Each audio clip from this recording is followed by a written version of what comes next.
加拿大66岁男子豢养猛兽，8年后成了老虎的盘中餐，现场尸骨无存，吓坏救援人员。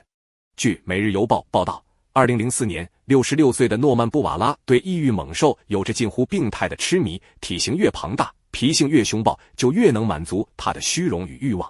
可他并不住在荒郊野外，而是安家在安大略省一个再普通不过的宁静社区。这里日常的节奏安逸的近乎单调，孩子们在街头追逐打闹，清晨的校车准时驶来接送学生，老年人牵着狗在傍晚的夕阳下散步。然而在这幅看似平和的生活画卷中央，却潜伏着一颗随时可能爆炸的定时炸弹。诺曼的后院铁笼里关着5头猛兽，其中最引人注目的是一头体重高达650磅的西伯利亚虎，还有一头血气方刚的非洲年轻雄狮，一头美洲狮，以及2只身份未明的野猫。对外界来说，这些原本只该出现在动物园或野外的掠食者，如今却被圈养在一个寻常社区的篱笆后，和人类生活只有1墙之隔。诺曼自诩细心周到，笼舍修缮的坚固无比，安保措施几乎媲美动物园。他自信满满，坚称自己比任何人都懂这些动物的习性，但邻居们却夜夜难眠。想象一下，就在孩子们等候校车的街角，几步之遥的另一端，猛兽们正吐着热气在笼子里踱步，那种令人不安的压迫感如同梦魇般笼罩整个社区。更令邻居们绝望的是，他们对此竟然无能为力。诺曼不仅是加拿大异域动物饲养者协会的负责人，更是个精通法规的钻空子高手。他手握所有合法许可证，笼舍检查次次过关，院子四周的防护栏也完全符合法律标准。从纸面上看，他的行为无懈可击，他完全有权在家门口，在孩子们上学的必经之地养着这些致命掠食者。可所有人心里都明白，一旦意外发生，整个社区将瞬间陷入无法挽回的噩梦。而邻居们担心的事情，最终还是一步步成真了。一天，一个年仅10岁的男孩从多伦多远道而来，随父母来到诺曼的院子。他正在为学校准备一个关于西伯利亚虎的项目。这趟旅程原本是一场兴奋又特别的田野学习。小小的他满心雀跃，紧紧举着相机，镜头对准诺曼最引以为傲的明星虎王。笼中那头重达650磅的猛兽，浑身肌肉紧绷，眼神冷冽如刃。他的呼吸沉重而急促，鼻翼一张一合，仿佛在捕捉猎物的气息。四周气氛骤然凝固，空气仿佛都被这份压迫感挤压得发紧。就在父母来不及出声提醒的瞬间，噩梦突如其来，猛虎猛然撞向铁栏，巨爪闪电般探出，爪锋劈裂空气，发出令人头皮发麻的破空声，血光随即迸溅。男孩的脸与颈部被残忍撕开，鲜血像泉水般喷涌。母亲的尖叫，父亲的怒吼与孩子痛苦的哀嚎交织在一起，仿佛一曲撕裂灵魂的悲鸣。短短几秒，纯白的衣服被鲜红彻底浸透，孩子的身体剧烈痉挛后重重倒在地上。当救护车尖锐的警笛划破空气时，医生的诊断更让人心惊，爪痕距离颈动脉仅有数毫米的生死之隔，若再深半寸，他会在数秒内因失血而死。幸运的是，他从死神手中被硬生生拉了回来，但那稚嫩的脸已被永远毁去。虽然最终捡回一条命，但代价却是沉重的。稚嫩的面孔被彻底毁坏，即便接受了多次重建手术，那张原本天真无邪的笑容也永远被扭曲成一道残酷的疤痕。这起袭击如同一声惊雷，瞬间击碎了社区长久以来的隐忧。邻居们怒火中烧，他们再也无法容忍身边潜伏的猛兽。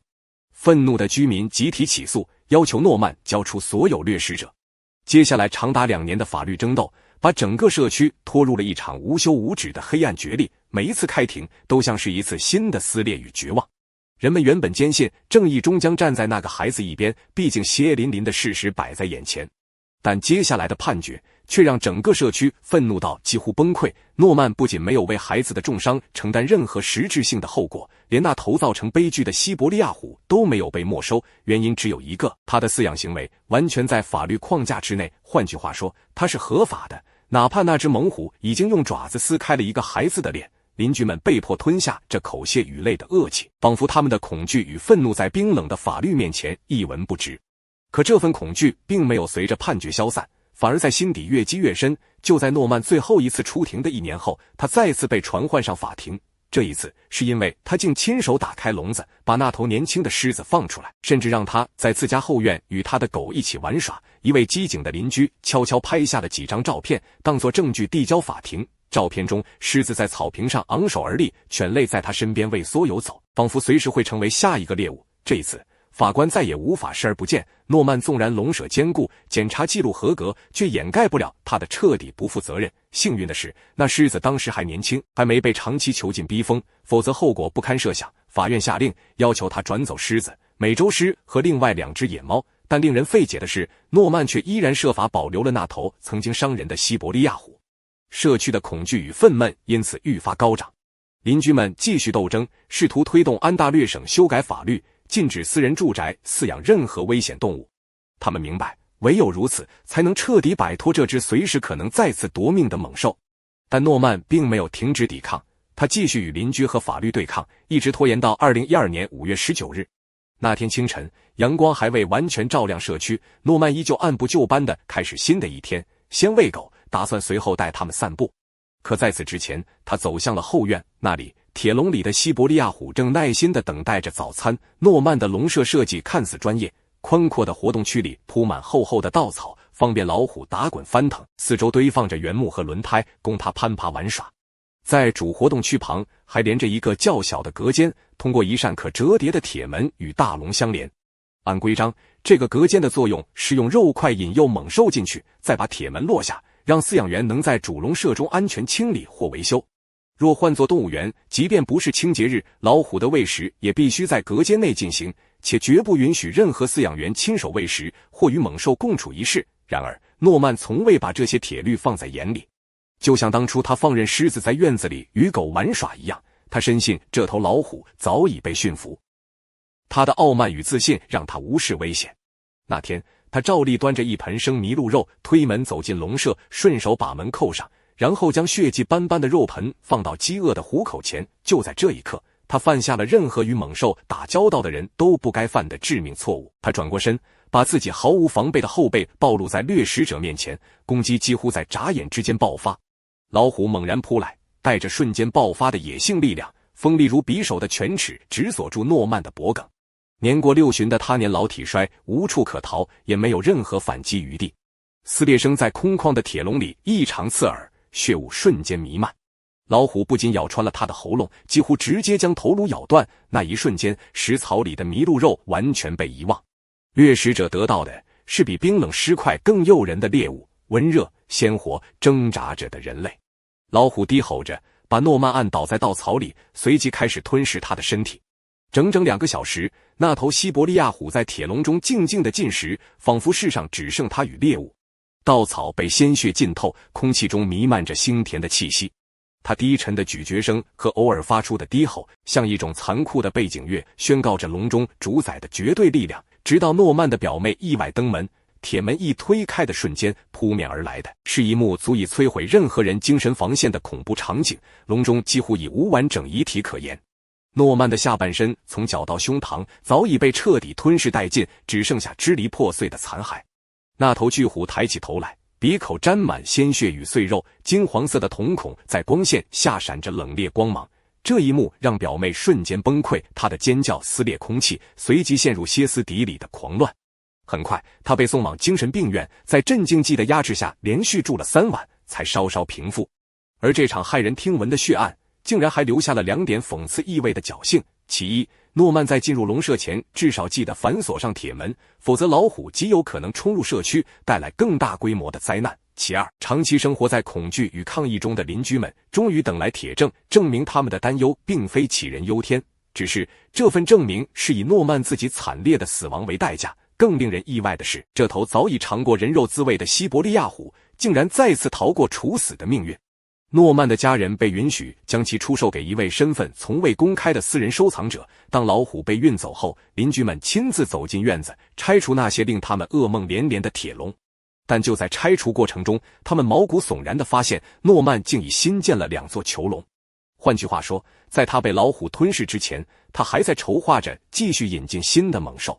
很明显，诺曼在死前仍未停止他的危险执念，新建的铁笼昭示着他还打算捕获，继续引进更多凶猛的猫科掠食者。这份致命的血腥报告，再加上他的扩张计划，终于成为压倒安大略省立法者的最后一根稻草。当地政府在巨大的舆论与民意压力下修改了法律，新法并没有彻底禁止私人饲养猛兽，但规则变得前所未有的严苛。这些危险的掠食者再也不能圈养在居民区之中，而获取相关许可证的流程也被复杂化到几乎无法完成的程度。换句话说，像诺曼这样把动物园建在街区里的荒唐场景不会再被允许重演。在这个频道，我们从未庆祝任何一个人的死亡，无论他多么鲁莽与顽固，但至少这场惨剧并非全然毫无意义。它成为一个转折点，让立法者和公众终于正视了私人狂热与公共安全的冲突。自此之后，狮子、老虎、熊，甚至毒蛇都不可能再潜伏在安大略的居民家门口，也不可能再给社区带来随时可能爆发的噩梦。而诺曼·布瓦拉的死亡虽然残酷，却成为最后的注脚，提醒人们，在与掠食者的边界上，哪怕一丝侥幸与一分傲慢，最终都可能酿成无法挽回的劫难。美国24岁少女擅闯狮笼，惨遭雄狮扑倒撕咬，当场血流成河，现场画面惨烈至极，救援人员被吓得当场失声。据《每日邮报》报道，24岁的戴安娜·亨森是一位对大型猫科动物近乎痴迷的年轻女子。狮子、老虎、猎豹、花豹，这些在别人眼中充满危险的掠食者，在她的心里却是优雅与力量的化身。她社交平台的主页上布满了与这些大猫合影的照片。她微笑着靠近笼中的巨兽，那双眼睛里闪烁着既敬畏又热爱的光。从3岁那年第一次在动物园看到狮子起，戴安娜就深深地被这种生物吸引，那份震撼贯穿了她的整个成长。20多年后，她终于如愿以偿，进入加州一家知名的野生猫科动物保护区，成为一名实习饲养员。她每天与这些猛兽为伴，学习如何照料、喂养、清洁，观察它们的行为，了解人类与掠食者之间那条既微妙又危险的界限。这份实习对戴安娜而言，不仅仅是一份工作，而是一场梦想的延续。她曾在西华盛顿州立大学主修动物学，期间接触过圈养的狮子和老虎，还亲赴非洲草原，观察真正的野生狮群。那次旅程让她更加笃定未来的方向，要为这些濒危物种发声。如今，她在加州邓拉普的猫只避难所工作。该保护区由私人资助的非营利组织生存计划运营，占地约100英亩，是众多濒危大型猫科动物的避风港。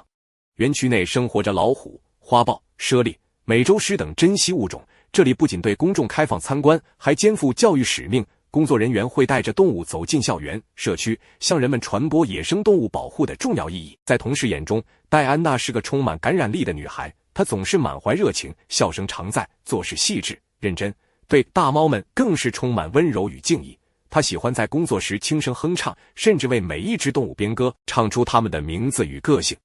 他与动物的互动带着一种近乎浪漫的温度，他热爱在保护区度过的每一天，那里的空气、气味、咆哮声都让他感到心安。他甚至特意向上级申请，希望能带父母亲自参观，让他们看看自己梦想中的第二个家，那个充满野性与爱的地方。几天后，戴安娜如愿以偿地带着父母参观了她心心念念的猫只避难所。那天阳光温柔，山风带着青草与兽笼混杂的气味，空气中弥漫着野性的气息。他一边走一边兴奋地向父母介绍每一只动物的性格与习性，哪只老虎脾气最倔，哪头猎豹最喜欢晒太阳，哪只猞猁总在夜里低吟。父母被他的热情感染，仿佛走进了他的世界，一个介于温情与危险之间的世界。他们最后来到狮子区围栏深处，一头雄壮的雄狮卧在阳光下，那就是库斯，园区最具代表性的非洲狮。它4岁，体重约220公斤，金色鬃毛在光下闪烁着王者般的光泽，游客们总是为它驻足，而戴安娜更是对它情有独钟。她轻声唤着它的名字，狮子抬起头，发出低沉的喉音，仿佛在回应熟悉的朋友。戴安娜的父亲站在一旁，心中却掠过一丝不安。他注视着那道铁栏后的巨兽，想到女儿每天与这样的动物近距离接触，心头涌上一阵说不出的紧张。他听过太多关于圈养掠食者忽然反噬的报道，那些饲养员、训练师、研究员，有的经验丰富，有的年轻热忱，但在猛兽面前，他们的命运往往只取决于一个瞬间。那一刻，他甚至生出一种难以言喻的预感，仿佛有一天电话铃声会在深夜响起，带来那个他最不愿听到的噩耗。然而戴安娜笑得那样明亮，她神采飞扬地谈论着自己的工作，语气中满是热爱与骄傲。他告诉父母，自己已经在保护区实习了2个月，熟悉所有安全守则，也严格遵循每一条操作流程。父母见他如此自信，也只能把那份忧虑藏进心底。2013年3月6日上午，园区的一切如往常一般开始。原主戴尔·安德森带着2名员工外出执行外展计划，他们将带一头猎豹去当地动物园，与孩子们近距离互动。这类活动已进行多年，安全且例行。留守园区的员工继续各自的日常任务，其中包括戴安娜和她的同事梅格·保尔斯，两人分头行动，各自负责不同区域的巡视与清洁。他们驾驶着高尔夫电动车穿梭在树林与铁笼之间，车上载着饲料桶、铁铲、水管和清洁工具。按惯例，他们会在完成各自的路线后于终点汇合，在一起返回员工休息区。但这一天，一切都在悄然偏离。戴安娜的男友特地从意大利赶来探望她，这是他们久别重逢的日子。他兴奋地邀请她一同来到猫之避难所，或许是想让她看看自己引以为傲的工作，或是证明自己在这些威严猛兽面前的勇气。有人说，那天他特别想展示自己和动物间的信任，也有人认为他只是想让他见识这些生命的壮丽与神秘。无人确切知道为何在那天早晨他会做出接下来那令人心惊的举动。那天中午过后，雄狮库斯刚刚进食完，戴安娜就独自进入了狮子的围栏。她清楚自己不该这么做。按照规定，进入猛兽围栏时必须至少有2到3名工作人员在场，而对于库斯而言，平时只有原主戴尔一人被允许进入他的笼区。但戴安娜知道钥匙放在哪儿，也知道如何将狮子暂时锁进围栏内的小隔间，以便清理较大的活动区域，那是喂食区。狮子那天早些时候已经在那里吃过一次。整个狮舍分为4个区域，1个供人进入，3个供狮子活动，所有门栓都由坚固的结构固定。自1993年公园建立以来，从未发生过闸门失灵或安全事故。这套系统运行良好，所有员工也都经过充分培训。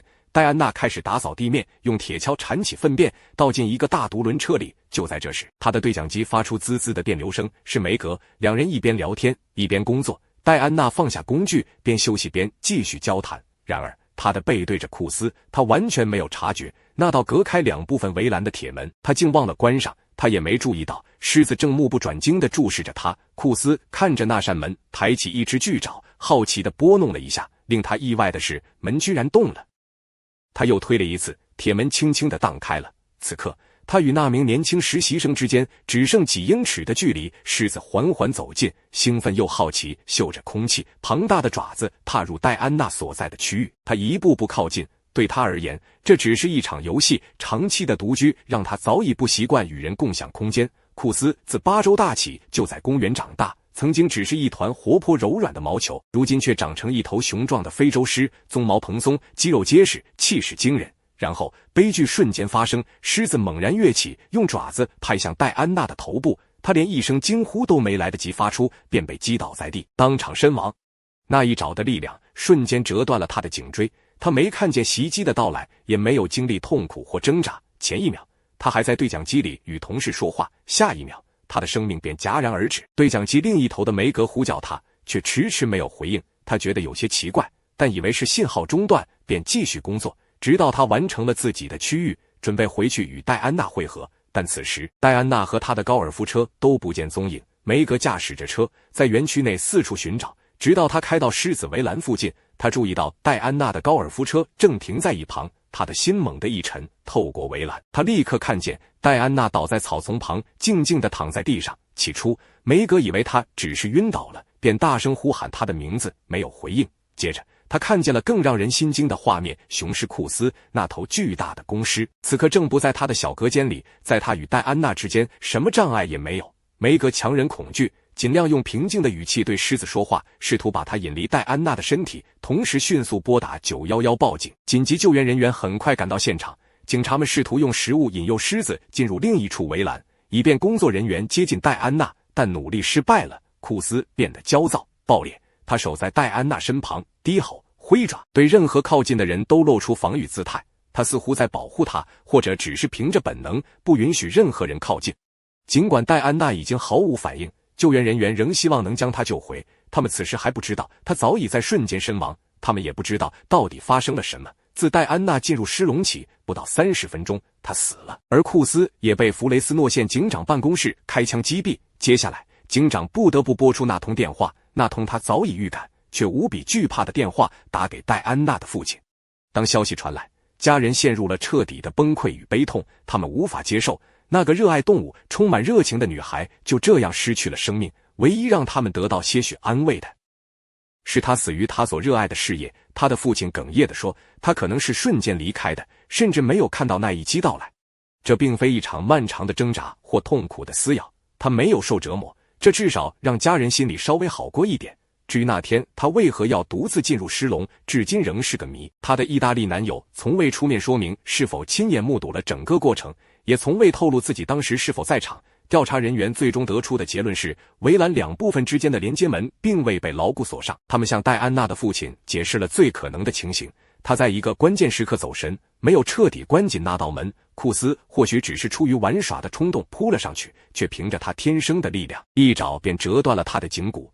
他的身体上没有被咬伤的痕迹，也没有任何撕扯的创口，只有那致命的断颈。那一击是野外狮子用来击倒羚羊，将猎物拍翻在地的力量。虽然库斯自幼在人工环境中长大，但他依然保留着真正狮子的原始力量，一种致命、无法驯服的野性。而正是这股力量终结了戴安娜·汉森短暂而热烈的一生。新西兰43岁美女管理员因操作失误，惨遭老虎扑倒撕咬，当场惨死，救援人员被吓得脸色发白。据新西兰先驱报报道，43岁的萨曼莎·库达在新西兰汉密尔顿动物园担任动物管理员已有20多年，他同时也是一位慈善家、动物权益活动家，并且是全球圈养繁育项目的顶尖专家之一。萨曼莎还在新西兰的汉密尔顿动物园担任首席策展人，同时也经常被世界各地的动物园邀请，提供关于如何恢复濒危物种数量的专业建议。萨曼莎热爱地球上每一个生灵，但他对犀牛和老虎有着特别的情感。新西兰首次成功繁育这两种动物的过程，都是在她的亲自监督下完成的。2001年，萨曼莎在动物园遇见了她的丈夫理查德，他们育有2个孩子。她对孩子的爱与对动物一样深厚。毫不意外，这对热爱自然的夫妇正在培养出新一代的环保斗士，他们的孩子们也同样热爱自然世界。其中最受欢迎的动物明星之一是一只苏门答腊虎，名叫奥兹。几年前，奥兹被引进动物园参与繁育项目。2年前，他已经是2个幼崽的父亲了。萨曼莎对奥兹有着特别的偏爱，一方面是因为他对繁育项目至关重要，园方希望他能和园中多只雌虎繁殖尽可能多的幼崽，而奥兹对此也显得兴趣十足。此外，奥兹的性格也相当温顺，以一只老虎的标准来说，他的安静和放松的性情让人很难不被他吸引。作为在人工环境中长大的动物，他对人类的理解和忍耐力远超其他猫科动物。2015年的那个初秋，新西兰汉密尔顿动物园一派忙碌而充满期待的气氛。那一周，园方迎来了几位来自澳大利亚墨尔本动物园的专业考察员，他们此行的目的是观察新西兰在大型猛兽管理与繁育方面的体系。双方原计划在交流顺利的情况下，未来展开合作，尤其是在濒危大型猫科动物的人工繁育项目上。那天早晨，阳光还没完全穿透晨雾，动物管理员们便开始了每日的喂食与巡查工作。对于这些食肉巨兽，狮子、老虎、猎豹与美洲豹，园区采用的是一种精细而复杂的3层围栏结构。第一层是最小的夜间栖息区，动物们每晚被引导进去休息。第2层稍大，用作喂食与观察区，而第3层也是最大的，是他们的日间活动场，一个布置的尽量接近自然环境的空间。高高的树枝、沙坑、水塘、青草与木桩，甚至还有几只硕大的塑料球和悬挂的布偶玩具，用以模拟猎物与训练反应。早晨的流程井然有序，猛兽们被依次引导到喂食区进餐，约1小时后再放入宽敞的户外活动场。与此同时，饲养员们会趁机从后方的通道进入，清扫睡眠区、补水添料。这些区域之间由厚重的卡扣式钢门隔开，一旦闸门关闭，便严丝合缝，坚不可摧，任何动物都不可能突破。然而那天负责巡区的萨曼莎心中隐隐有些不安，她非常清楚园中那头雄性的苏门答腊虎奥兹最近的状态极不寻常。每年的9月是苏门答腊虎的发情季节，而此时奥兹隔壁的雌虎已经开始表现出发情征兆，翻滚、低饮，在围栏边频频蹭动身体。那股浓烈的荷尔蒙气味顺着微风飘进奥兹的领地，几乎点燃了他体内的野性。过去几周，他几乎没停过，日复一日地在铁栏边来回踱步，尾巴高高扬起，尾端轻颤，时而发出低沉的喉音，时而猛地转身，冲着靠近的饲养员怒吼。这头平日里温顺，甚至有些懒散的公虎，如今却仿佛被某种原始的力量重新唤醒，眼神变得冰冷警觉，肌肉下的皮毛紧绷着，随时准备发动攻击。萨曼莎当然明白这种状态意味着什么，那是野性的预兆，是危险的信号，但他也清楚，正因如此，自己更需要保持冷静和专业。他始终相信，只要流程无误，门闸完好，距离得当，人类与猛兽之间仍能维持那条脆弱却神圣的安全界限。然而，就在那天上午，这条界限将被意外地打破。可惜的是，奥兹还得再等上1-2周，才能与那只雌虎真正见面。元芳希望届时，他的躁动能随着发情季的结束逐渐平息，重新变回那头性情温和、慵懒安静的苏门答腊虎。萨曼莎对此十分了解，但他并未因此懈怠任何一天的工作。虽然身为动物园的副主管兼资深饲养员，他却从不摆架子，也从不把脏活累活推给别人。他总是第一个走进笼舍，亲手清理动物粪便，检查门闸与栅栏。他的同事常说，萨曼莎身上没有一点领导的架子，她更像是动物园的灵魂。这也是他赢得所有员工尊敬的原因。他用行动证明，在这些猛兽面前，每一个细节都关乎生死，每一份工作都值得敬畏。那天早晨，空气中弥漫着潮湿的青草味，阳光透过铁栏洒在地面上。奥兹安静地吃完早餐，舔了舔嘴角的血迹，尾巴缓慢摆动。当通往大活动区的铁门发出一声沉闷的咔嗒打开时，萨曼莎熟练地走进他的喂食区，准备开始清理工作。他在奥兹身后合上铁门，理应那一声金属扣合的响动意味着安全，但命运就在那一刻埋下了悲剧的伏笔。那扇门出了故障，原本应紧扣的锁扣轻轻反弹，门没有完全咬合，只是虚掩着。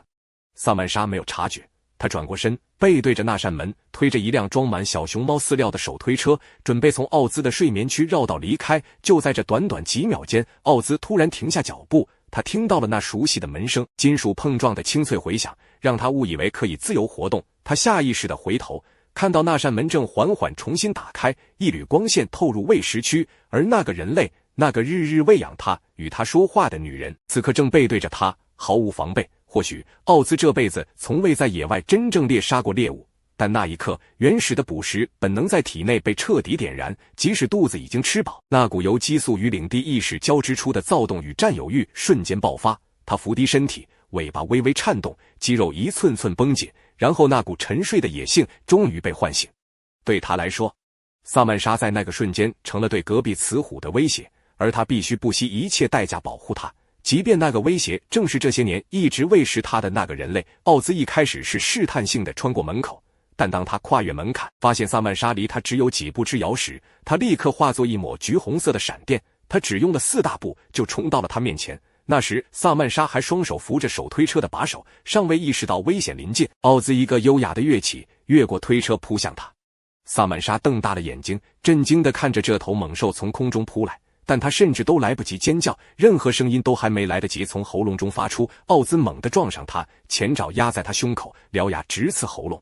他们一起跌倒在地，强烈的冲击力撕裂了萨曼莎的衬衫，也将她背部的皮肤划得血肉模糊。奥兹没等他们停下，就猛地一扯，将萨曼莎的喉咙整个撕裂下来。他无法尖叫，没有气管，也没有声带，发不出任何声音，鲜血从他喉咙的大口子中喷涌而出，溅了他们一身。奥兹再次咬住萨曼莎的脖子，但这次他剧烈地甩动脑袋。第二次甩动时，清脆的骨裂声在围栏内回荡，萨曼莎的脖颈被瞬间扭断，生命在那一刻彻底熄灭。奥兹愣了一瞬，松开了獠牙，庞大的身躯微微后退。他并不饥饿，威胁已被消除，但体内那股本能的躁动尚未平息。困惑、混乱与残余的肾上腺素交织在一起，他开始在狭小的喂食区来回踱步，粗重的呼吸声夹杂着低沉的咆哮在铁栏间回荡。几分钟后，他出于好奇低下头，轻轻舔舐着萨曼莎的身体，那是他熟悉的气味，却又被血腥彻底覆盖。血顺着他的头发流进沙地，渗进爪印里，颜色越来越深。当2名管理员路过时，眼前的一幕让他们几乎呆立当场。那头苏门答腊虎全身被鲜血浸透，脸、胸口和前腿像被染红的火焰，原本明亮的橙黑相间条纹几乎被血掩盖。仅几英尺之外，手推车翻倒在地，饲料散落一地，而萨曼莎的身体蜷曲倒卧，血肉模糊，喉咙被彻底撕裂，一条腿似乎被咬断。一名管理员几乎失声尖叫，另一人立刻跑去呼叫支援。不到5分钟，奥兹在活动区被麻醉倒地，麻醉枪的针头仍插在他后视的臀部，标记着他被制服的方式。警方封锁现场，拍照、取证、测量血迹，直到所有调查工作结束，萨曼莎的遗体才被缓缓抬出。她的丈夫理查德同样是动物园的工作人员，在听到消息后几乎失去理智，拼命想冲进虎笼，被同事们死死拉住。接下来的2年，动物园陷入了漫长的官司与追责。调查显示，那道致命的门早已失修，卡扣因锈蚀而僵硬，长期未上油，安全机制形同虚设。一个被忽视的细节，最终酿成了这场无可挽回的悲剧。而萨曼莎是独自一人进入围栏的，动物园本应制定明确规定，禁止任何管理员独自作业。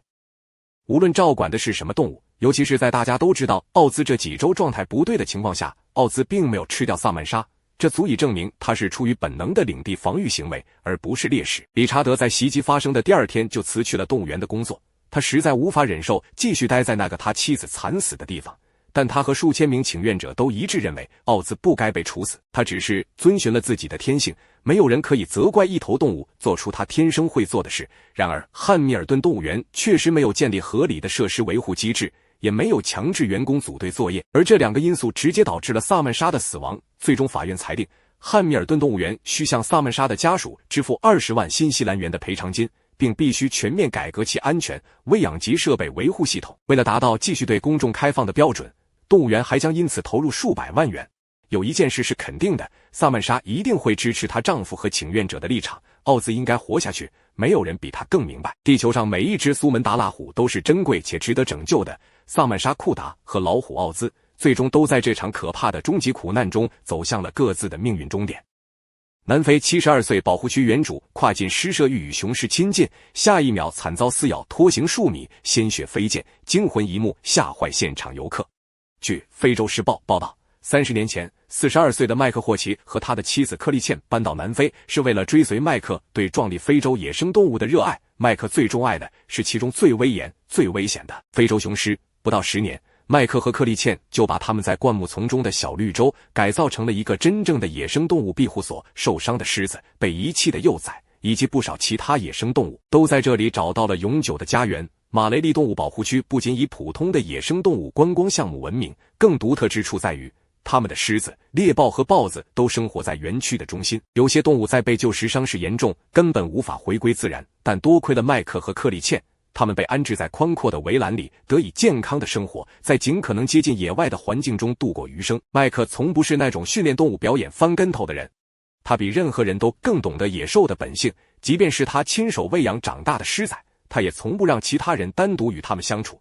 每当麦克或员工进入狮舍，哪怕那些狮子看起来再温顺，总会有人随时准备好上膛的猎枪，以防万一。对敏感的观众来说，这样的防备似乎太残酷，但正是这种极端的谨慎，在关键时刻挽救了麦克的性命。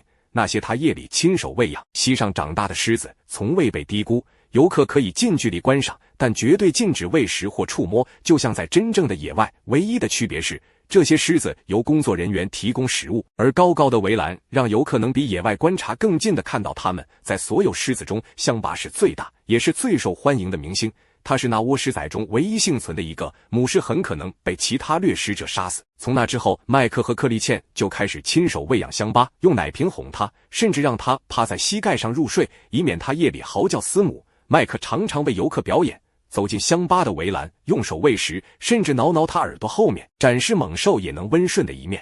那天是2018年5月2日，麦克和克利茜都已72岁，在常人早已退休、安享晚年的年纪，他们依旧每日奔走在保护区里，亲自接待来自世界各地的游客。那天早晨，阳光洒在南非的丛林上，空气里弥漫着青草和尘土的气息。克利茜刚接待完一批来自美国的客人，3对30多岁的夫妻，他们远道而来，只想在这片野生天堂中度过2天的假期，放松心情，驱散时差。第2天一早，麦克和他最信任的向导卢班奇带着这群兴奋的游客登上了越野车，开始新一天的行程。然而仅仅行驶了没多久，卢班奇的直觉就告诉他有哪里不对劲。他很快察觉到问题的源头，香巴，那头他们一手养大的雄狮，今天的神态明显异常。他在围栏里不停踱步，鼻子贴着地面，焦躁地嗅着什么，尾巴甩动的频率也远比平时急促。卢班奇走进栏边，皱起了眉，空气中弥漫着一种浓烈刺鼻的麝香味，那是他再熟悉不过的气味。没错，是獾，那种体型不大却以凶悍著称的小型掠食者，前一晚显然闯入了狮舍，并在他能触及的每一寸土地上留下了自己的气味标记。对狮子来说，这是挑衅，是入侵；而对香巴，这头雄狮之王来说更是无法容忍的侮辱。卢班奇立刻想办法稳住局势，他拿来乡巴的早餐，几块新鲜的牛肉，试图转移他的注意力，让他专注在食物上，而非那股刺激性的气味。与此同时，他绕着围栏巡视，想找到那只獾的踪迹，但显然那只夜行的小野兽早已离开，或许正去别处继续制造麻烦。卢班奇回到麦克身边，把发现和推测一一报告。麦克听后只是点点头，神情凝重。那就先观察吧。他说，除了提高警惕，他们也别无他法。在找到并转移那只獾之前，他们只能相信时间与经验能让乡巴平复，只是他们并不知道那天的异样将成为他们生命中最后的警告。他们继续驾驶着装甲吉普在保护区内巡游，沿途风景几乎完美的像一张明信片，晨光洒在草原上，金黄的光线穿过稀疏的金合欢树，远处的象群缓缓移动，地面因他们的步伐微微震颤，几只羚羊在林间跃动，蹄声轻快。不远处，一小群斑马悠然低头啃草，黑白条纹在阳光下闪烁。那一刻，眼前的世界安宁辽阔，正如所有非洲狩猎宣传册所描绘的那样美好，甚至更真实、更震撼。中午，他们停在一棵巨大的面包树下，吃了顿简便的午餐。风很轻，吹动着餐盒上的塑料盖，也带着那种南非独有的混合着尘土与野草的气息。休整片刻后，队伍再次启程，前往围栏区。那里是那些被命运遗弃的幸存者之家。他们先看到了2只还未断奶的小羚羊，毛茸茸，眼神天真。游客们纷纷拿出相机拍照。接着是几只更异域的动物，2只猎豹在阳光下伸展身体，肌肉在皮毛下微微颤动，而一旁那只叟猫却情绪明显不佳。他伏在角落，竖起耳朵，眼神冷冷地盯着外来者，谁都不敢轻举妄动。终于，车队缓缓驶向了最后一站——乡巴的诗社。麦克下了车，他依旧那样稳健自信，脸上带着从容的微笑，那是他30年如一日的神情。游客们纷纷拿起手机，准备记录下他与雄狮互动的那一幕。卢班奇紧随其后，猎枪斜背在肩头，神情凝重，像往常一样随时待命。几位美国游客显然无比期待，他们为这次近距离接触狮王的体验足足等了一整天。在他们心中，乡巴早已是传说，而麦克那位能轻抚野兽鬃毛，让狮子乖顺如犬的老人，更像是传说中的野性低语者。但这一次，一切都不同，乡巴没有像往常那样带着低沉的呼噜声奔向麦克。他站在围栏深处，头低垂着，鼻子贴着地面，一寸寸嗅着，那是昨夜入侵者留下的气味。他的尾巴缓慢地甩动着，眼神中闪过一丝不安与压抑的敌意。麦克依旧温和地靠近，声音平静，像在安抚一个情绪不稳的孩子。但乡巴抬起头的那一刻，那双琥珀色的眼睛里没有一丝熟悉，那是原始的、冷酷的、本能的凝视狮王的眼神。他没有认出眼前的老人，此刻他不是被人类救下的狮子，而是一头被侵犯了领地的野兽，肌肉紧绷，气息粗重，每一次呼吸都像是在为即将爆发的怒火蓄势。空气骤然紧绷，连风都停了。下一瞬间，乡巴猛地扑了上来，麦克立刻意识到，这不是以往那种嬉闹的咆哮，而是彻底的捕猎姿态。他转身拼命往门口跑，用尽年老的双腿所能爆发出的全部力量。如果他年轻几岁，或许还能在狮子追上前逃出那短短几米，但现实是残酷的，他已不再年轻。乡巴几乎瞬间追上，在他伸手够到铁门的一刻，全身猛撞了上来，重重地将麦克撞倒在地。一时间，美国游客惊恐尖叫，场面彻底失控，而卢班奇早已拔枪瞄准那头暴怒的狮子，在麦克还没跑到铁门前就进入了戒备状态。他不敢贸然开枪，生怕一旦失手会误伤麦克。乡巴用爪子猛地勾住了老人的身体，把他从那扇他拼命抓住的铁门上硬生生拖了下来，接着又将他拖过地面，扬起大片尘土。麦克的身体松垮下来，不是因为恐惧让他瘫软，而是因为他太清楚野兽的习性。他知道一旦反抗，乡巴一定会以致命的暴力做出回应。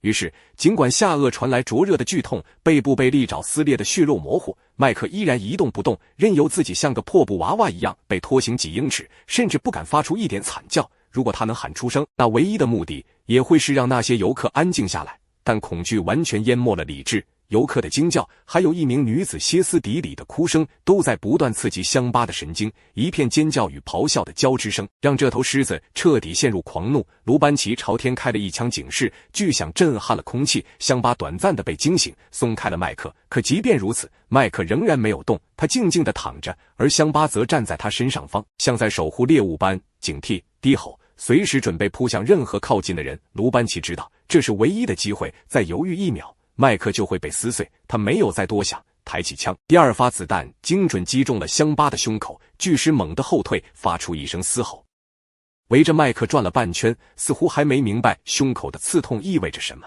他还不知道自己已经致命受伤，但疼痛让他彻底疯狂。此刻的乡巴成了一个被激怒到极点的炸弹。卢班奇扫视地面上的麦克，他一动不动，像死了一样。于是他果断转身，又连开2枪，巨响震彻山林。乡巴踉跄后退，晃了几步，终于轰然倒地，周围仍充斥着尖叫与哭喊。卢班奇举着枪，小心靠近，步入围栏，以防乡巴还残留着最后一口气。另一名向导紧随其后，从麦克的腋下将他脱离施射。奇迹般的，麦克还活着，他甚至还能下达指令，让员工拨打急救电话，并安抚那些受惊的游客。在所有人眼中，他几乎就是在鬼门关走了一遭。他背上被爪痕划出的深沟不断流血，下颚明显错位，被撞得粉碎，但他仍强撑着说话，冷静指挥。1个小时内，直升机将他空运至约翰内斯堡医院，而克利茜则亲自驾车把那几对美国游客送到当地酒店。他们只想立刻离开这个让他们终生难忘的地方。手术持续了1整天，麦克的下颚在2处被击碎，背部的伤口需要上百针缝合，但他挺了过来，像以往所有艰险一样，他再次熬了过去。人们以为这次他会退休，然而麦克没有，他和家人依旧留在那片土地上，继续救助、饲养那些差点要了他命的野兽。他们为乡巴的死深切哀悼，从一只孤儿狮仔到威风凛凛的雄狮，乡巴几乎是在他们怀里长大的。他们比任何人都明白，野性就是野性，无论多亲近，它永远不会真正被驯服。没有人责怪卢班奇，但他却始终难以释怀。他救了恩人，却杀死了丛林之王。多年之后，他仍无法忘记乡巴咆哮着扑来的那一幕。南非68岁男子救下2只幼狮，精心喂养5年后，却惨遭狮子反噬咬断喉咙。妻子目睹惨案称，他们只是在玩闹。据《太阳报》报道，2015年，狩猎旅馆的主人兼自然保护主义者维斯特·马修森做出了一个彻底改变他一生命运的决定。那一天，他从一家狮子养殖农场里救下了2只刚满1周的小母狮。那家农场的目的十分冷血，等小狮子长到足够大，就将它们放归荒野，成为战利品猎人的活靶子。对于维斯特来说，这是无法接受的残忍现实。在他眼里，那2只小母狮不过是被人类操控的待宰羔羊，而且它们还是极为罕见的白狮，这让他看见了另一种可能，既是保护，也是机遇。于是他买下了这对小生命，把它们带回位于南非林波波省赫登弗鲁特靠近克鲁格国家公园的树顶狮子旅馆。从此他几乎把它们当成了亲生孩子来抚养。维斯特为他们取名叫德米与坦勒，他每天都会亲手喂奶，看着他们从脆弱的幼崽长到能自己进食，逐渐过渡到以鲜肉为主的饮食。他为他们制定了严格的日常作息，晨起的散步，午后的玩耍，黄昏时分的训练，他像父亲一样呵护，而他们也慢慢把他当成了家庭的一员。不久之后，这对稀有白狮变成了旅馆最耀眼的明星。在维斯特的网站上，充斥着游客与小狮子亲密互动的照片，有人蹲下轻抚他们的背脊，有孩子在草地上牵着他们并肩而行。那种人与狮共处的画面，既新奇又充满危险的暧昧气息。然而，时间不会停下脚步，随着数月过去，德米与坦雷飞快长大，体型暴涨，力量与野性也与日俱增。他们需要更大的空间，需要更多的奔跑与猎杀的本能释放。他们之间的玩耍打斗逐渐不再是单纯的游戏，而越来越接近成年狮子之间的搏斗。尽管如此，维斯特依旧深爱他们。到了3岁，德米与坦雷已经是完全成年的雌狮，肌肉线条饱满，动作沉稳而有力。此时，人们开始称呼维斯特为维斯特叔叔，那是对他的一种敬意。他就像一个慈爱而固执的父亲，他常常张开双臂，环绕在2头母狮巨大的头颅上，紧紧拥抱，而他们有时也会把他卷入看似温柔却暗藏杀机的打闹。那一刻，温情与危险交织，仿佛随时可能失控。但对年过6旬的维斯特来说，狮子的打闹往往过于粗暴，他必须小心翼翼。随着岁月流逝，他的身子骨愈发老迈，而德米和坦勒却在不断壮大，力量与野性一天天逼近成年狮的巅峰。他们从未对维斯特、他的家人或游客露出赤裸的敌意，但某些细节却一直在提醒人们，这些动物从未真正失去野性，哪怕自幼由人类喂养，他们仍然是天生的掠食者。2017年，德米与坦勒刚满2岁时，危险终于降临。某个下午，他们突破旅馆的围栏逃了出去，闯进了周边的丛林。恰巧2名男子正在林中拾柴，当他们抬起头时，目光与2只白狮对上，下一瞬，其中一头母狮低吼着猛扑，将男子库鲁贾斯蒂斯压倒在地，尖牙离喉咙只有几寸，另一头母狮则立在一旁，眼神冰冷，随时准备加入。惊恐中的贾斯蒂斯拼命嘶喊，他的同伴慌不择路，抓起地上的石块拼命砸向狮子。几声沉闷的撞击后，母狮才不情愿地退开。贾斯蒂斯浑身浴血，腿部、腹部与胸膛布满深深的裂伤，衣衫破碎，血迹顺着躯干蜿蜒流淌。他几乎站不起来，只能靠同伴搀扶，踉跄着拖到不远处的电话亭求助。随后他被紧急送往医院，然而几天后噩耗传来。贾斯蒂斯本身患有糖尿病，身体状况本就虚弱，尽管医生无法判定他的死因究竟是直接因狮子袭击造成，还是因病情加重导致，结果都已经无从挽回了。面对这起震惊外界的悲剧，维斯特的回应更是令人心惊。他声称他确信母狮只是想玩，如果他们真有意杀人，5秒之内那名男子就会没命。这句话是真是假，没人能验证，但却无可辩驳地揭示了德米与坦勒的可怕力量。归根结底，他们依旧是野兽，即使被驯养，即使与人类同居多年，掠食的本能从未消失。或许维斯特说的没错，如果那头母狮当时选择咬住贾斯蒂斯的脖子，他根本没有任何生还可能。这起事件赤裸裸地警告了世人，饲养猛兽并非浪漫，而是悬在头顶的利刃。维斯特肩负着巨大的公共安全责任，但现实是残酷的，狮子无法被彻底驯服，它们太过强大，太过自由，不可能被人类永远掌控。即便如此，维斯特依旧执拗地希望德米和坦勒能在自己的土地上自由奔跑，仿佛那是一种人与兽之间脆弱却危险的共生。然而时间快进到2020年8月，此时德米和坦勒已经5岁，正值成年母狮最强壮的巅峰，而维斯特也已69岁，身体远不如往日硬朗。悲剧将再次重演。那天阳光炽烈却温和，空气中弥漫着草木与尘土的气息。维斯特像往常一样在自家土地上悠然散步，他熟练地呼唤狮子的名字。片刻后，2头白狮伴随着低沉的呼噜声小跑而来，步伐轻盈却带着威势。妻子吉尔则开着车缓缓跟随在不远处，时刻留意着丈夫的身影。在非洲丛林的广阔天幕下，鸟鸣与风声交织，灌木丛摇曳作响，眼前的一切宁静而诗意。吉尔透过车窗凝望，心中涌起骄傲与感动。丈夫与这对稀有的白狮并肩而行，那是人与野性的融合，更是维斯特一生梦想的体现。对于他来说，能在克鲁格国家公园边缘拥有属于自己的土地，并与野生动物建立亲密关系，无异于圆梦天堂。然而命运在此刻骤然偏转。散步途中，2头母狮忽然兴奋起来，开始了他们惯常的打闹。这原本并不罕见，他们会咆哮、扑击、翻滚，锻炼天生的搏斗本能。可这一次场面却显得不同寻常，他们撕咬得更狠，动作更急躁，低沉的吼声如雷滚动，扑倒在地时尘土飞扬，毛发被牙齿扯裂，空气中弥漫着紧张的气息。维斯特站在不远处，眉头紧锁，他听得出来，这已不再是收着利器的游戏，而是真刀真枪的较量。他清楚自己年老的身体绝无可能承受这份野性的冲击。可还没等他退后一步，突如其来的一幕发生了，其中一头母狮骤然停下对另一只的纠缠，转身猛然跃向维斯特。那一瞬间，时间仿佛凝固，巨大的身躯扑倒在他身上，胸口的空气瞬间被压空，他甚至来不及抬手防御，便被重重掀翻在尘土中。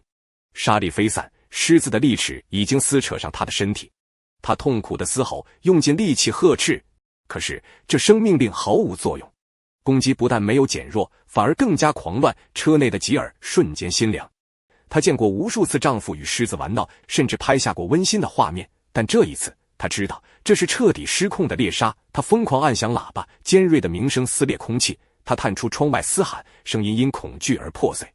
仍不见狮子松口，她猛踩油门，将车朝他们逼去，试图用轰鸣和钢铁的力量吓退这场噩梦。终于母狮像被惊醒一般，腾身一跃，退开了几步。空气中弥漫着沉重的血腥气息，吉尔立刻冲下车，扑到丈夫身边。眼前的画面令她几乎晕厥。维斯特全身鲜血淋漓，衣衫被撕裂成碎布，血液汩汩涌出，迅速染红了非洲的黄土。他的脖颈处尤为触目惊心，血流不止，仿佛生命正一点点离开他的身体。吉尔的双手颤抖着，死死按在丈夫颈部的伤口上，鲜血却依旧汩汩喷涌，像是根本无法阻挡的洪流。温热的血液迅速浸透他的手指，顺着掌心流下，滴落在尘土中，将非洲干燥的泥土染成一片嫣红。吉尔的呼吸急促，眼泪和汗水模糊了视线，但理智告诉他不能停，坚持住。他一边用尽全力压迫，一边低声祈求。另一只手颤抖着摸出手机，慌乱地拨通急救电话。救护车呼啸着赶来，刺耳的警笛声划破辽阔的旷野，但每一秒都是煎熬的。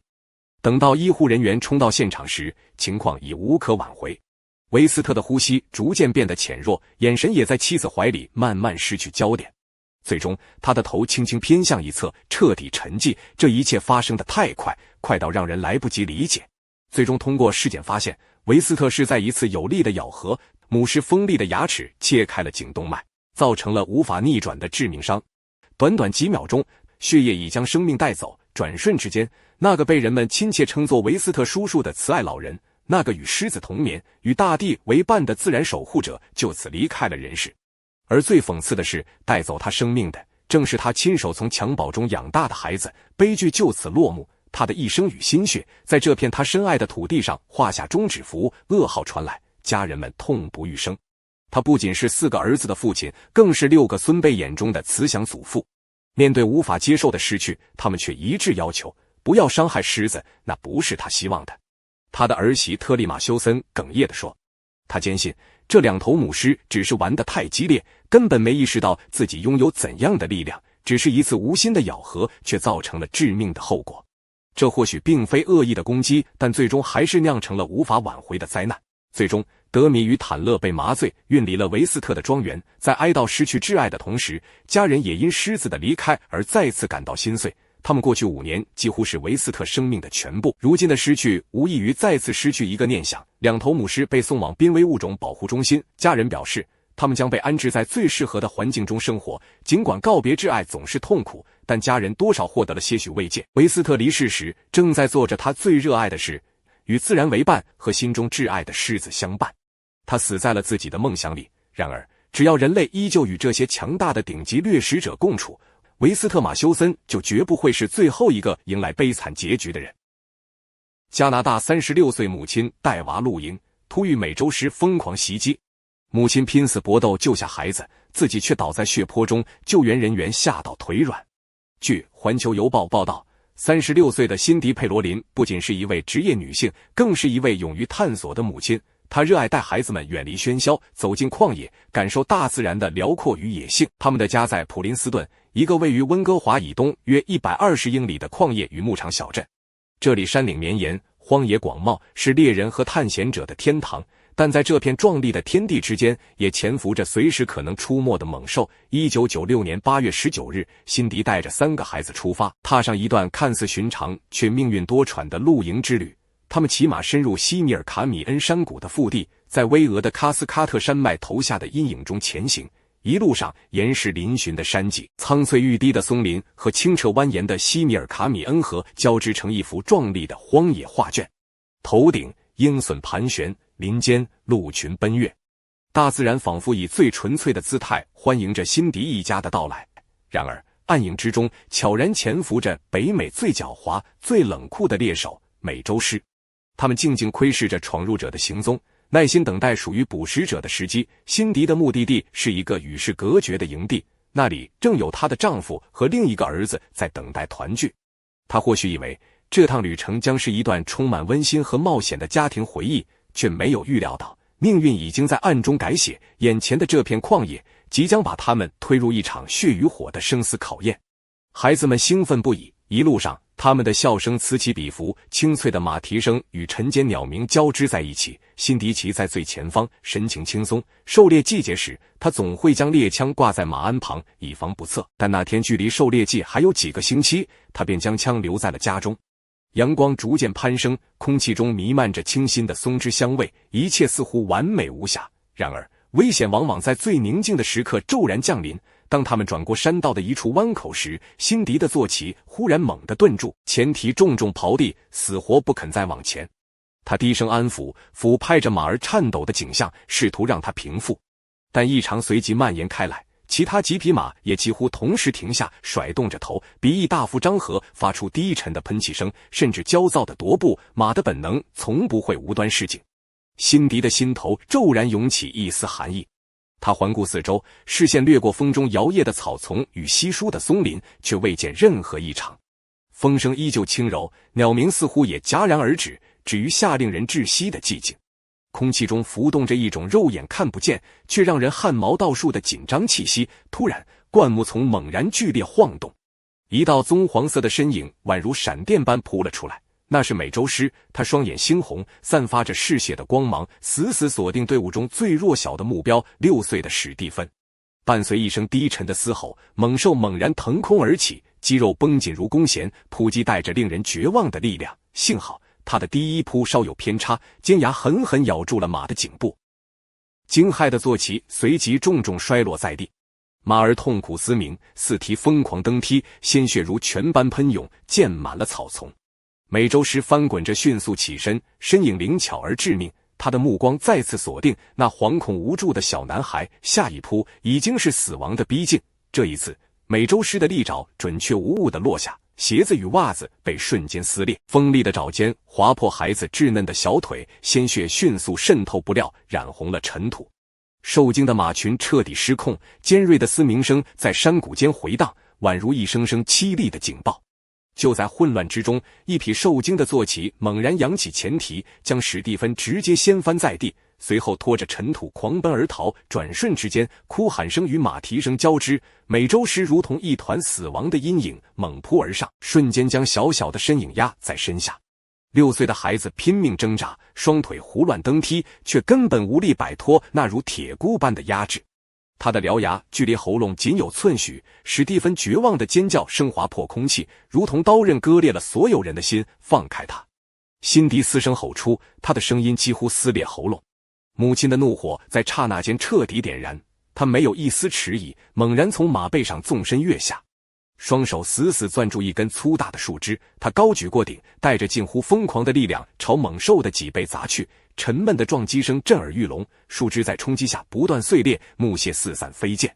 美洲狮愤怒咆哮，尖锐的吼声刺破山谷的寂静。他终于被迫松开史蒂芬，血红的眼睛骤然转向辛迪，那双瞳孔收缩成致命的针尖，闪烁着赤裸裸的残忍与嗜血。短短一瞬之间，他的肌肉骤然绷紧，再次以迅雷不及掩耳之势扑来。辛迪只来得及抬起手臂，下一秒他整个人已被重重压倒在草丛中。大地震动，尘土飞扬，灌木剧烈摇晃，尖牙与利爪的撕扯声，母亲痛苦却坚定的怒吼声交织在一起，一场真正的生死搏斗就此在荒野骤然爆发。辛迪撕心裂肺的大喊，让另外2个孩子立刻救走弟弟。大卫和梅丽莎吓得浑身发抖，但在母亲那近乎绝望的呼声中，他们还是拼命从马背跳下，扑向史蒂芬。2人几乎是拖拽着弟弟，把他从猛兽的爪下扯开。史蒂芬的头皮被撕开了一大块，脸上血迹斑斑，鲜血顺着脖颈不断涌出。他哭喊的声音嘶哑而刺耳，在荒野间回荡，却只能让兄妹俩心中更绝望。身后马群早已受惊奔逃，四散消失在荒野深处。辛迪孤身一人与猛兽纠缠在一起，他双手乱抓乱打，膝盖和脚跟拼命顶撞，几乎动用了所有力气想要挣脱压制。然而美洲狮的力量远超常人想象，他的利爪一次次撕裂他的手臂和背部，带来火辣的痛楚，犬齿更是深深咬入他的脸颊与胸口，血肉翻卷，血雾溅落在泥土和草丛间。那是彻底的残酷的撕咬，仿佛要将他生生拆碎。在母亲绝望的厮杀声中，大卫和梅丽莎忍住泪水，一边拖一边抱着史蒂芬踉踉跄跄地往小路下方撤离。荒野的地面崎岖不平，他们多次被石头和树根绊倒，膝盖磕破，掌心磨出血泡，却不敢停下，更不敢回头。史蒂芬痛苦地哭喊着妈妈，但兄妹俩只能咬紧牙关，把弟弟一点点往前拖。终于在1英里半外，他们看到了停车场。梅丽莎只剩下最后的力气，跌坐在车旁，紧紧守护着伤势严重的弟弟。大卫则猛地转身，飞奔向附近的营地，大声呼救。嘶哑的喊声在山谷中回荡，直到一名露营者吉姆·曼宁听见，急忙跑出来。大卫几乎是带着哭腔告诉他情况。吉姆来不及多想，立刻和大卫跳上皮卡车，猛踩油门，车子一路飞驰回事发地。车轮碾过石块，车厢剧烈颠簸，两人心头压着的恐惧几乎令人窒息。大卫双拳紧攥，指甲掐进掌心，他根本不知道在见到母亲时会看到怎样的景象。终于，他们抵达了现场。吉姆猛踩刹车，车子发出刺耳的摩擦声停住。四周一片诡异的寂静，只剩下风声拂过。正当他们惊惶四顾时，忽然几声低沉而痛苦的呻吟从不远的灌木丛传来。大卫心头一震，他们拨开草丛，只见辛迪浑身血污，被压在地上，而那头重约60磅的美洲狮竟仍死死咬住他的衣襟与肩头，正试图把他往林中拖走。辛迪双眼布满血丝，脸上、胸口、手臂都留下触目惊心的伤口，却依然顽强地抵抗着。吉姆举起随身的步枪，额头冷汗直流，但他不敢贸然射击，稍有偏差就可能击中辛迪。电光火石间，他先对着地面砰地开了一枪，震耳欲聋的枪声让林中鸟雀惊飞。随后他又疯狂地捡起石块砸向猛兽，美洲狮愤怒地回过头来，口鼻血迹斑斑，獠牙外露，目光森冷而残忍。他缓缓低伏下身，步步朝吉姆逼近。大卫吓得连连后退，心脏几乎要跳出胸腔。就在猛兽猛然腾空扑向吉姆的一瞬间，枪声再次炸响，子弹贯穿了美洲狮的身体，猛兽发出撕裂般的惨叫，重重跌进灌木丛，挣扎片刻，随即消失无踪。空气里弥漫着血腥和火药的气味，吉姆和大卫几乎是同时冲上前，扑到辛迪身边。他浑身颤抖，脸色苍白，呼吸急促，眼神在血污中依旧闪烁着一丝清醒。他活下来了，但身上伤痕累累，几乎已到极限。浑身是血的辛迪倒在地上，呼吸急促，眼神涣散，却依旧撑着没有彻底昏厥。他拼杀了1个多小时，几乎把全身力气榨干，此刻只剩下最后一丝微弱的生命火焰在支撑。当吉姆和大卫扶住他时，他的嘴唇微微颤抖，费尽全身的力气，艰难地询问孩子们都安全了吗？声音极轻，却如同利剑刺穿在场所有人的心。当他听到孩子们已脱险，正在恢复时，辛迪血污满面的脸庞上浮现出一丝解脱的微笑，眼角溢出泪水。随即他安静地闭上眼睛，就像终于完成了自己最后的使命。吉姆急忙将他抱上皮卡，马力全开，飞速驶向医院。车轮扬起尘土，沿途人影模糊一片。然而当他们抵达医院时，医生遗憾地宣布，辛迪在途中心脏停止了跳动，到院前已无生命体征。几乎同一时间，6岁的史蒂芬也被送进了同一家医院。医护人员为他清理伤口，缝合被美洲狮撕开的头皮，整整70针。他哭喊到声嘶力竭，却奇迹般地挺了过来。母亲的拼死抵抗为他争取了生还的机会，而这条生命正是他以自己的鲜血换来的。随后保育官员在袭击地搜寻，发现那头美洲狮的尸体倒闭在距事发地约150码外的丛林里，子弹穿透了他的身体，他在逃窜中慢慢力竭而死。调查显示，这只猛兽不过是一头刚刚离开母亲不久的亚成体，尚未学会如何狩猎，饥饿迫使它孤注一掷。在遇到骑马的一家人时，美洲狮发动了袭击。事发之后，加拿大总督追授辛迪勇气之星勋章，以表彰他在生死关头的无畏牺牲。他的离世在整个社区引发巨大悲痛。葬礼那天，超过600人前来悼念，现场鲜花如海，哭声此起彼伏。吉姆·曼宁也在人群中，他的双手紧紧攥着帽檐，泪水滑落。他亲眼见证了一个母亲如何用自己的生命为孩子开辟出一条生还之路。辛迪不仅是一位社区成员，更是一位真正的母亲。她用血肉之躯挡住了猛兽的獠牙，用牺牲换来了孩子们的未来。